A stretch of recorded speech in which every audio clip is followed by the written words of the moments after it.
There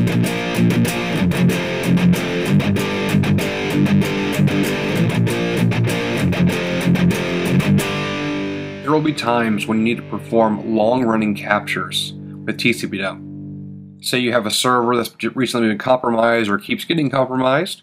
You want to have a record of every transaction that comes across the wire. Or if you need to monitor a particular network. These things can generate very large files based on the amount of network traffic you are receiving in the gigabytes or even the terabytes. So we need to keep these manageable. And the way to do this is to set up a rotation scheme, and Tcpdump has an option to allow us to do this. This allows us to create instead of having these large files, to create smaller files that are more manageable. So let's get started here. Go ahead and set up Tcpdump to listen on our ETH0 interface. We're going to write out to a rotate.pcap file, and then we're going to say use the -C option, $C, to do a rotation based on the file size.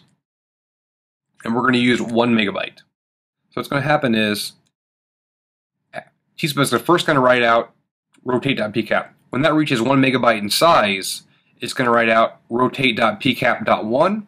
When that reaches 1 megabyte in size, it's going to write out rotate.pcap.2, etc., and so on. So let's demonstrate that. Go ahead and start the capture. Over here I have TCP replay, and I'm going to regenerate this nitroba.pcap file on our ETH0 interface to give it some traffic, and it's going to generate it at 5 megabits per second. So go. Switch back over.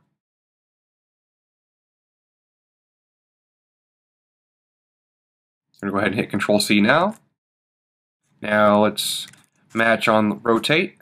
And you can see now I have a number of rotate.pcap files. Well, let's get rid of these files.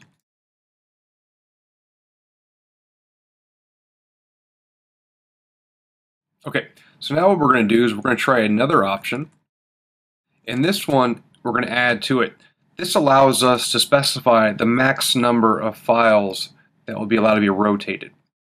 And the way this works is once the max number is reached, Tcpdump starts from the beginning overwriting the existing file. So you keep a set of the number that you specify.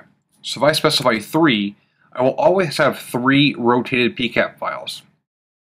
When the third one fills up, it'll go back to number 1 and overwrite that one. And that one fills, it'll overwrite number 2, and so on. But you'll keep 3 running files.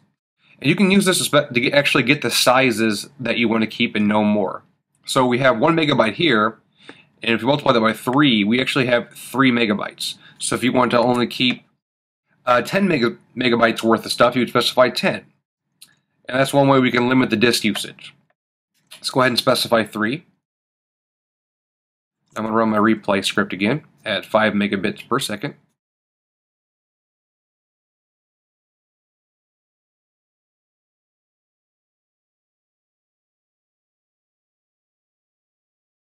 Okay, that should do it. Let's go ahead and quit out. And let's see what we have. And there you go. We have now 3 pcap files.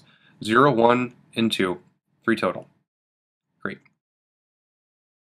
I want to make a quick point here that when you're doing these long-running captures, there is a security concern because there have been vulnerabilities in Tcpdump in the past. To help mitigate those, what we can do is we can specify the -Z option on our long-running captures, and then specify a user.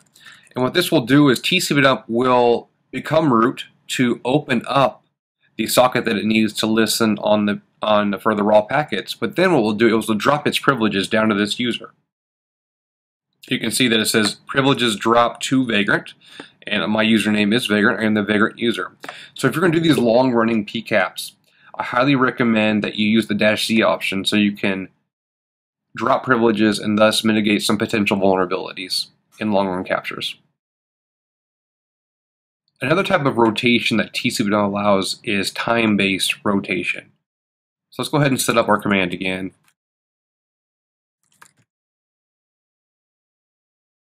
Actually, we need to remove the files that we created earlier. Let's do that first. Okay. Now what we're going to do is set it up in ETH0. I'm going to write to rotate.pcap because I like that name. and then the -G option, which specifies the time. So the argument to this option is the number of seconds of the value of time. So we're going to do rotate it on 2 seconds, keep it short. And if we just run it like this, Tcpdump will just keep overwriting this file every 2 seconds, just replacing it. We wouldn't actually have multiple files with different timestamps. So we need to actually use the string format time function parameters. And this is available in the Unix Programmer's Manual. We'll go ahead and specify a few right here. So I'm going to go ahead and do it right here. Use a common one. So you specify the modifier with a %, and then a value that represents some portion of the time. So capital H is hour, capital M is minute, capital S is second. So we'll go ahead and run that. Let's fire up our TCP replay command to send a bunch of data. We'll give it a moment here.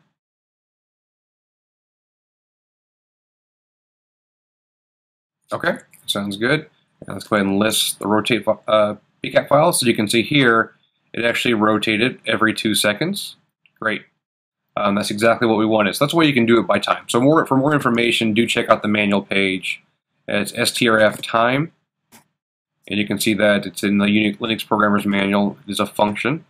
And what you want to go down to is the specifications here. And all these % show you the different times that are available. They're similar to the ones that date uses. It uses that function as well. So there you go.